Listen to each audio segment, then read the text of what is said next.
도깨비가 준 삶의 반전. 가난했던 그가 밤중에 무서운 도깨비를 만났습니다. 하지만 죽음 대신 황금이 기다리고 있었죠. 아무도 믿지 않았던 그의 말이 진실로 드러난 순간 마을은 경악에 빠졌습니다. 과연 도깨비는 왜 그에게 큰 불을 내려주었을까요? 조선시대 가장 기이한 도깨비 이야기 지금 시작합니다. 가난한 농부 윤학의 비참한 일상과 산길에서 도깨비와의 기이한 만남. 조선 후기 경상도 상주 근처 작은 산골 마을에 날이 서도 너무 선 가난이 살고 있었습니다. 그 깊은 산자락에 기댄 초가집들 사이로 저녁 연기가 피어오르는 무렵 허름한 베옷을 입은 한 남자가 쓰러질 듯 지친 발걸음으로 산길을 내려오고 있었습니다. 마을에서 가장 가난한 소장농 윤학이었습니다. 부모님은 일찍 돌아가셨고 논밭 한 떼기 없이 남의 땅을 빌려 농사짓는 그의 인생은 날이 갈수록 더욱 팍팍해져만 갔습니다. 또 한 해가 가는구나. 이렇게 죽도록 일해도 겨우 입에 풀칠하기 바쁘니 세상이 참 불공평하단 말이야. 윤학은 한숨을 내쉬며 허름한 초가집으로 들어갔습니다. 집 안에는 낡은 솥과 깨진 항아리 몇 개가 전부였고 저녁상에는 초라한 죽 한 그릇과 시든 김치 조각만이 놓여 있었습니다. 허기진 배를 움켜쥐며 그는 끼니를 때웠습니다. 내일은 장날이었습니다. 겨우 모아둔 동전 몇 푼으로 소금이라도 사야 했기에 윤학은 이른 새벽에 일어나 읍내로 가기로 마음먹었습니다. 읍내는 이 산골 마을에서 10리 남짓 떨어져 있었고 가는 길에는 깊은 숲과 좁은 산길이 이어져 있었습니다. 게다가 그날은 음력 보름이었습니다. 마을 사람들은 보름날 밤에는 도깨비가 나온다 하여 해가 지면 결코 집 밖으로 나가지 않았지만 윤학에게는 선택의 여지가 없었습니다. 이튿날 윤학은 읍내 장터에서 필요한 물건들을 겨우 사고 해가 서산에 걸릴 무렵 집으로 돌아가는 길이었습니다. 가난한 살림이라 등불 하나 챙겨오지 못한 그는 어둠이 내리기 전에 산길을 빠져나가려 했지만 생각보다 장보는 시간이 오래 걸렸습니다. 하늘에는 보름달이 차오르고 숲은 점점 더 깊은 어둠에 잠겨갔습니다. 에고 이러다 길을 잃겠구나. 윤학의 가슴이 덜컥 내려앉았습니다. 어둠 속에서 희미하게 보이는 산길을 따라 조심스레 걸음을 옮기는데 갑자기 멀리서 이상한 불빛이 보였습니다. 처음에는 달빛이 나뭇잎에 반사된 것이라 생각했으나 불빛은 점점 커지더니 여러 개로 늘어났습니다. 그것은 분명 도깨비불이었습니다. 도깨비. 윤학은 공포에 질려 그 자리에 얼어붙었습니다. 도깨비불은 점점 가까워지더니 마침내 그의 앞에 다다랐습니다. 불빛 속에서 기괴한 형체가 나타났습니다. 한쪽 다리만 있고 머리에는 뿔이 솟아 있으며 커다란 입과 붉어진 이빨을 가진 도깨비였습니다. 그것도 한 마리가 아닌 5마리나 되는 도깨비 무리였습니다. 오늘 밤 재미난 놀이감이 생겼구나. 가장 큰 도깨비가 윤학을 향해 입을 쩍 벌리며 웃었습니다. 윤학은 온몸이 떨려 도망칠 생각조차 할 수 없었습니다. 도깨비들은 그를 둘러싸고 춤을 추듯 뛰어다녔고 끔찍한 웃음소리로 산속을 울렸습니다. 살려주십시오. 저는 그저 가난한 소장농일 뿐입니다. 윤학은 떨리는 목소리로 애원했습니다. 하지만 도깨비들은 더욱 즐거워하며 그의 주위를 빙빙 돌았습니다. 갑자기 도깨비 우두머리가 그를 향해 다가왔습니다. 재미있는 놀이 하나 하자꾸나.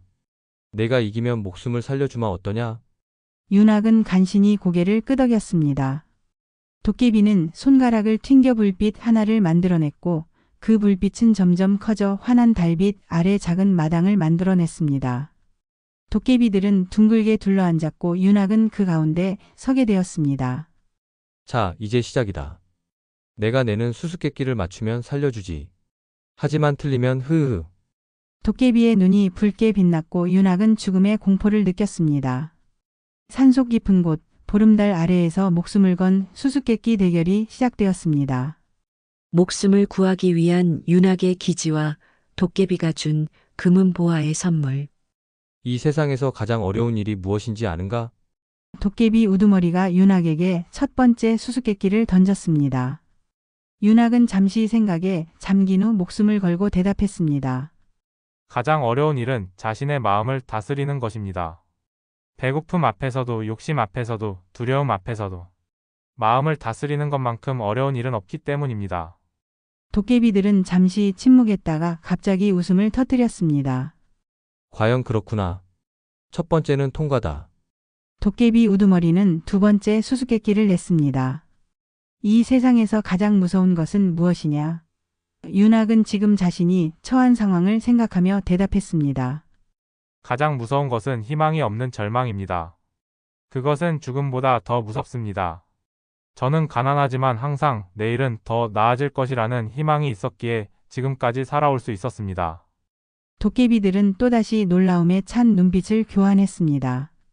흥미롭구나. 두 번째도 통과다. 세 번째 질문이 이어졌습니다. 내가 지금 이 순간 가장 원하는 것은 무엇이냐? 도깨비의 눈이 윤학을 꿰뚫어 보는 듯 했습니다. 윤학은 깊은 숨을 들이쉬었습니다. 누구나 목숨이라고 대답할 상황이었지만 윤학은 다른 대답을 했습니다. 제가 가장 원하는 것은 마을 사람들이 더 이상 배고프지 않게 하는 것입니다. 제 이웃들이 겨울을 따뜻하게 보내고 아이들이 배움을 얻을 수 있게 하는 것입니다. 도깨비 우두머리의 눈이 커졌습니다. 내 목숨이 위태로운 이 순간에도 다른 이들을 생각하느냐? 윤학은 조용히 고개를 끄덕였습니다. 제가 죽으면 그만이지만 마을 사람들은 계속 고통받을 것입니다. 제 목숨보다 그들의 행복이 더 중요합니다. 갑자기 도깨비들의 표정이 바뀌었습니다.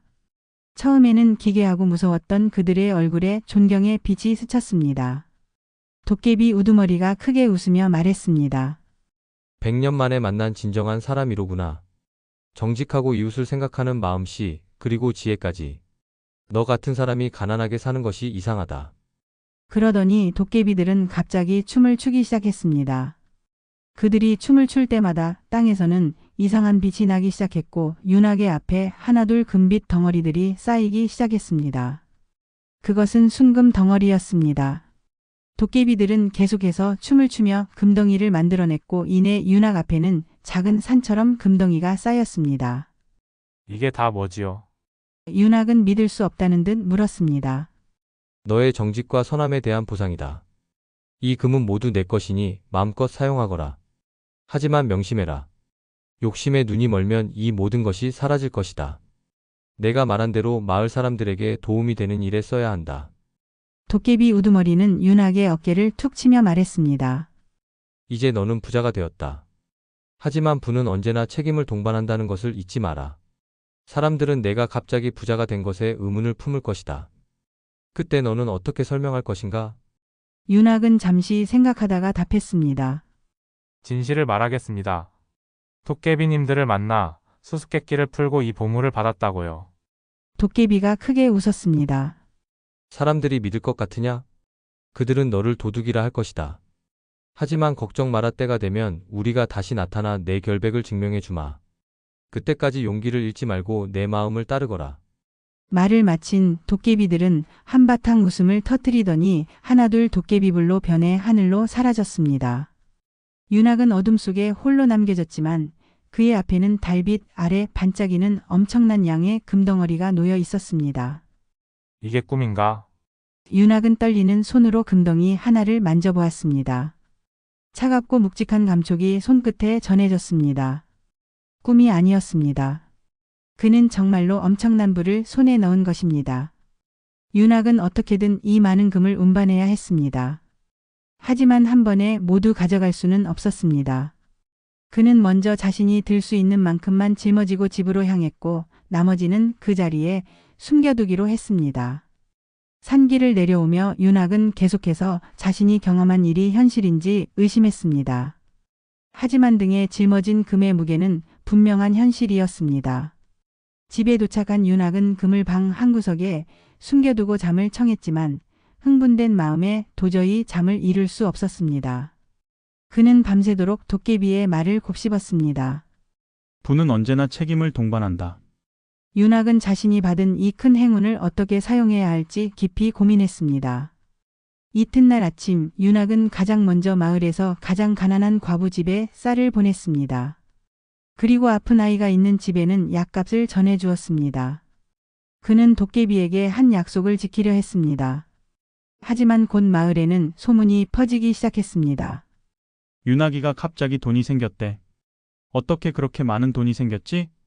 설마 도둑질이라도 한 건가? 산적과 한패가 된 거 아니야? 부자가 된 윤학을 향한 마을 사람들의 의심과 관아에 끌려가는 위기. 며칠이 지나자 마을 전체에 윤학에 대한 소문이 파다하게 퍼졌습니다. 평소 끼니조차 제대로 챙기지 못하던 그가 갑자기 돈을 풀기 시작했기 때문입니다. 윤학은 마을의 가난한 사람들에게 쌀을 나누어주고 병든 노인들에게 약을 사주고 심지어 마을 서당에 무너진 담벼락을 고치기 위한 비용까지 쾌척했습니다.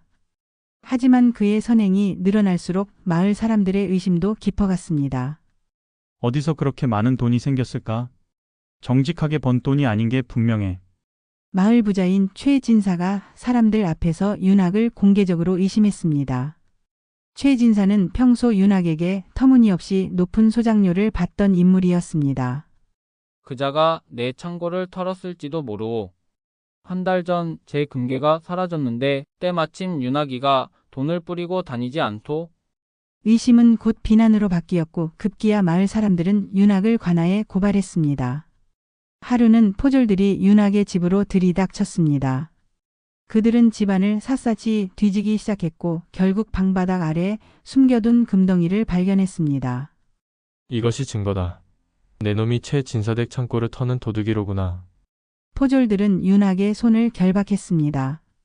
윤학은 필사적으로 해명했습니다. 이것은 제가 훔친 것이 아닙니다. 도깨비에게 받은 선물입니다. 보름날 밤 산길에서 토깨비들과 수수께끼 대결을 해서 이긴 보상으로 받은 것입니다. 그러나 이 말에 포졸들은 더욱 크게 웃음을 터뜨렸습니다. 도깨비라고? 하하. 이 얼마나 가소로운 거짓말이냐. 관아로 끌고 가자. 윤학은 결박당한 채 마을 사람들의 손가락질 속에 관아로 끌려갔습니다. 마을 사람들은 윤학을 향해 실망과 분노의 눈길을 보냈습니다. 그가 베풀었던 선행들은 모두 잊혀지고 오직 그를 도둑으로만 여겼습니다. 관아에 도착한 윤학은 엄한 목소리에 현감 앞에 꿇어앉았습니다. 현감은 증거물인 금덩이를 살펴보더니 냉정한 목소리로 물었습니다. 이 금을 어디서 구했느냐? 정직하게 말하면 형벌을 가볍게 해줄 것이다. 윤학은 떨리는 목소리로 다시 한번 진실을 말했습니다. 대감마님, 제가 도둑이 아니옵니다. 보름날 밤 산길에서 토깨비들을 만났고 그들이 내준 수수께끼를 모두 풀어 이 보물을 얻었습니다. 이것은 훔친 것이 아니라 정당하게 받은 것입니다. 현감은 코웃음을 쳤습니다.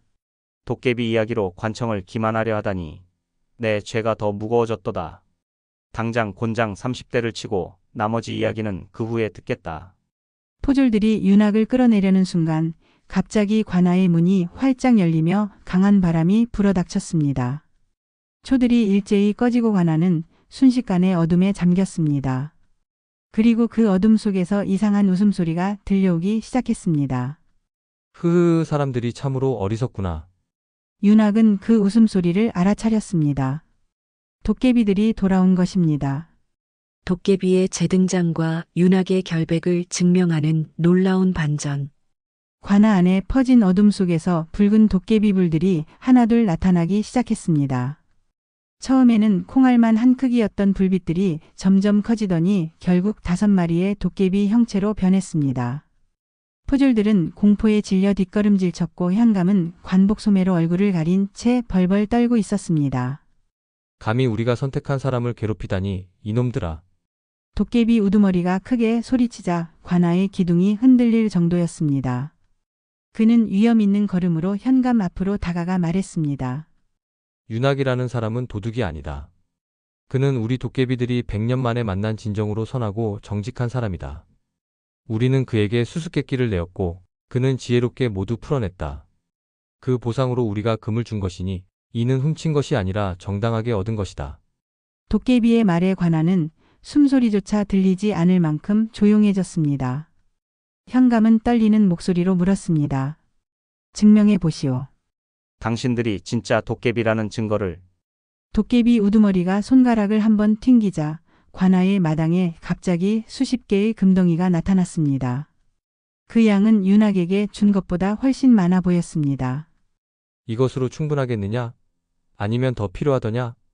도깨비가 다시 손가락을 들어 올리자 현감이 급히 고개를 저었습니다. 아닙니다. 충분합니다. 이제 믿겠습니다. 도깨비 우두머리는 윤학에게 다가가 그의 결박을 풀어주었습니다. 그리고는 모두가 들을 수 있도록 큰 소리로 말했습니다. 이 사내는 앞으로 이 마을의 수호자가 될 것이다. 그가 베푸는 선행을 방해하는 자는 우리 도깨비들의 분노를 사게 될 것이니 명심하라. 그러고는 최진사를 향해 날카로운 눈길을 보냈습니다. 특히 너, 욕심 많고 인색한 자여. 내가 그동안 가난한 이들을 착취한 죄는 무겁다. 하지만 오늘은 용서해주마. 다만 앞으로 내 행실을 바로 하지 않으면 우리가 다시 찾아오리라. 최진사는 그 자리에서 무릎을 꿇고 머리를 조아렸습니다.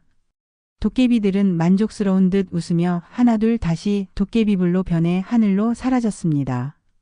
마지막으로 도깨비 우두머리가 윤학에게 속상이었습니다. 약속을 잊지 말거라. 내가 받은 분은 너 혼자만의 것이 아니다. 마을을 위해, 가난한 이들을 위해 쓰는 것을 잊지 말아라. 윤학은 깊이 고개를 숙였습니다. 명심하겠습니다. 도깨비님. 도깨비들이 완전히 사라진 후 관아에 다시 불이 밝혀졌습니다. 현감은 황급히 자리에서 일어나 윤학에게 예를 갖춰 절했습니다. 크게 잘못을 저질렀소이다. 도깨비들의 선택을 받은 분이시니 앞으로는 관아에서도 선생님을 돕겠습니다. 그날 이후 마을 사람들의 윤학을 대하는 태도가 완전히 바뀌었습니다. 의심하고 비난했던 이들은 이제 존경과 부러움의 눈길로 그를 바라보았습니다. 하지만 윤학은 태도를 바꾸지 않았습니다. 그는 변함없이 검소하게 살면서 자신의 재산을 마을의 발전과 가난한 이들을 돕는 데 사용했습니다. 특히 마을에 학당을 세워 가난한 아이들도 글을 배울 수 있게 했고 농사철에는 부족한 일손을 돕기 위해 품삯을 후하게 주고 일꾼들을 고용했습니다. 도깨비가 준 금은 마을 전체를 풍요롭게 만드는 씨앗이 되었습니다. 부와 명예를 얻은 윤학이 도깨비의 뜻을 깨닫고 마을을 위해 재산을 쓰는 이야기. 세월이 흘러 윤학은 마을에서 가장 존경받는 인물이 되었습니다. 도깨비의 금으로 시작한 그의 재산은 현명한 투자와 노력으로 더욱 불어났고 이제 그는 한 고을의 부자로 자리매김했습니다. 하지만 그의 생활은 여전히 검소했습니다. 비록 큰 기와집을 짓고 하인도 몇 명 두었지만 사치를 부리거나 낭비하는 일은 결코 없었습니다. 어느 가을날 윤학은 마을에 큰 모임을 열었습니다. 풍년을 맞아 감사의 마음을 나누는 자리였습니다. 마을 사람들이 모두 모인 가운데 윤학은 중요한 발표를 했습니다. 여러분, 제가 부자가 된 지도 벌써 10년이 지났습니다. 그동안 저는 도깨비님의 가르침을 잊지 않으려 노력했습니다. 오늘 저는 제 재산의 절반을 마을의 공공기금으로 내놓고자 합니다. 이 돈으로 더 큰 서당을 짓고 가난한 이들을 위한 의원을 세우고 흉년에 대비한 창고를 만들고자 합니다. 사람들은 놀라움과 감동에 휩싸였습니다. 이런 선행은 조선 어디에서도 찾아보기 힘든 일이었기 때문입니다. 하지만 윤학에게는 더 큰 계획이 있었습니다. 또한 저는 마을의 젊은이들 중 총명한 이들을 선발하여 한양으로 보내 공부시키고자 합니다. 그들이 학문을 닦아 돌아와 우리 마을을 더욱 발전시키길 바랍니다. 그날 밤 윤학은 홀로 마당에 앉아 하늘의 별을 바라보았습니다. 그때 갑자기 바람이 불더니 익숙한 모습의 도깨비불이 나타났습니다. 도깨비 우두머리였습니다. 잘 지내고 있는가, 윤아가? 윤학은 반가움에 일어나 깊이 절했습니다. 덕분에 잘 지내고 있습니다. 도깨비님. 도깨비는 만족스러운 표정으로 주위를 둘러보았습니다. 내가 우리의 뜻을 잘 이해하고 실천하고 있구나. 마을이 많이 변했다. 정말로 마을은 크게 변해 있었습니다. 초가집들이 기와집으로 바뀌었고 사람들의 얼굴에서는 웃음이 떠나지 않았습니다. 아이들은 서당에서 글을 배우고 노인들은 의원의 약을 먹으며 건강을 되찾았습니다. 도깨비님, 저에게 불을 주신 진정한 이유가 이것이었습니까? 마을 사람들의 삶을 나아지게 하기 위함이었습니까? 도깨비가 깊이 고개를 끄덕였습니다. 우리 도깨비들은 수백 년 동안 인간들을 관찰해왔다. 대부분의 인간은 욕심에 눈이 멀어 자신만을 위해 살아간다. 하지만 너는 달랐지. 내 마음속에는 이웃을 생각하는 따뜻함이 있었고 우리는 그 마음이 더 많은 이들에게 퍼지길 바랐던 것이다. 윤학은 감사의 눈물을 흘렸습니다. 도깨비님, 제가 더 잘하겠습니다. 제 생이 다하는 날까지 마을을 위해 살겠습니다. 도깨비는 웃으며 말했습니다. 이제 우리의 역할은 끝났다. 앞으로는 내 자신의 길을 걸어가거라. 다만 한 가지 부탁이 있다면 무엇이든 말씀하십시오. 우리와의 만남을 후손들에게 전해다오. 그리고 이 이야기가 사람들의 마음속에 희망과 용기를 심어주길 바란다. 윤학은 고개를 끄덕였습니다. 그렇게 하겠습니다, 도깨비님. 도깨비는 만족스러운 미소를 지으며 다시 도깨비불로 변해 밤하늘로 사라졌습니다. 윤학은 오랫동안 하늘을 바라보며 깊은 생각에 잠겼습니다. 그날 이후 그는 더욱 열심히 마을을 위해 일했고 자신의 경험을 글로 남겨 후손들에게 전하기 시작했습니다. 윤학의 후손들에게 전해지는 가문의 비밀과 도깨비 전설의 현대적 의미. 세월이 흘러 윤학은 백발이 성성한 노인이 되었습니다. 그의 공덕으로 마을은 크게 번창하여 이제는 작은 읍으로 발전했습니다. 윤학의 자손들도 크게 번성했고 그들은 모두 윤학의 가르침대로 검소하고 정직하게 살며 어려운 이웃을 돕는 선행을 이어갔습니다. 윤학의 80생일을 맞아 자손들과 마을 사람들이 모두 모였습니다. 잔치가 무르익을 때 윤학은 자신의 둘째 손자를 불러 작은 나무 상자를 건넸습니다. 이 상자 안에는 내가 평생 기록해온 도깨비와의 만남과 그 후의 이야기가 담겨 있다. 이것은 우리 가문의 소중한 비밀이자 영광스러운 전통이니 잘 보관하고 대대로 전해가거라. 손자는 엄숙하게 상자를 받아들었습니다. 할아버지, 정말로 도깨비가 우리 가문에 큰 불을 내려준 것입니까? 윤학은 따뜻한 미소를 지으며 대답했습니다. 그렇단다. 하지만 진정한 선물은 금이 아니었지. 도깨비가 우리에게 준 진짜 선물은 나눔의 지혜란다. 부는 나눌수록 커지고 행복은 함께할수록 깊어진다는 지혜 말이다. 그날 밤 윤학은 평온한 얼굴로 잠에 들었고 다음날 아침 그는 세상을 떠났습니다. 마을 사람들은 모두 슬픔에 잠겼고 장례식에는 인근 골 사람들까지 모여들어 그를 애도했습니다. 그리고 그날 밤 이상하게도 마을 주변의 산에서는 수없이 많은 도깨비불이 보였다고 합니다. 도깨비들이 윤학의 영혼을 배웅하러 온 것이라고 마을 사람들은 믿었습니다. 세월이 더 흘러줘서는 사라지고 근대를 거쳐 현대 사회가 되었지만 윤학의 후손들은 여전히 그 마을에 살며 조상의 유산을 지켜왔습니다. 윤학의 5대손은 큰 재단을 설립하여 어려운 사람들을 돕는 일을 계속했고 8대손은 그 지역에 학교와 병원을 세웠습니다. 그리고 현재 윤학의 10대손인 윤민수는 그 지역의 문화재단 이사장으로 일하며 전통을 계승하고 있었습니다. 어느 날 윤민수는 오래된 가족 창고를 정리하다가 낡은 나무 상자를 발견했습니다. 상자를 열자 낡고 바랜 문서들이 나왔고 거기에는 조상 윤학이 도깨비와 만난 이야기가 상세히 기록되어 있었습니다. 할아버지가 말씀하셨던 그 전설이 정말로 사실이었구나. 윤민수는 문서를 읽으며 깊은 감동에 빠졌습니다. 문서의 마지막 페이지에는 윤학의 친필로 이런 글이 남겨져 있었습니다. 부는 나누기 위해 존재하고 지혜는 베풀기 위해 존재하며 인생은 다른 이들을 돕기 위해 존재한다. 도깨비가 내게 가르쳐준 가장 소중한 진리이다. 이 가르침이 우리 후손들에게 영원히 이어지기를 바란다. 윤민수는 이 이야기를 현대적으로 재해석하여 책으로 출판했고 그 수익금은 모두 자선단체에 기부했습니다.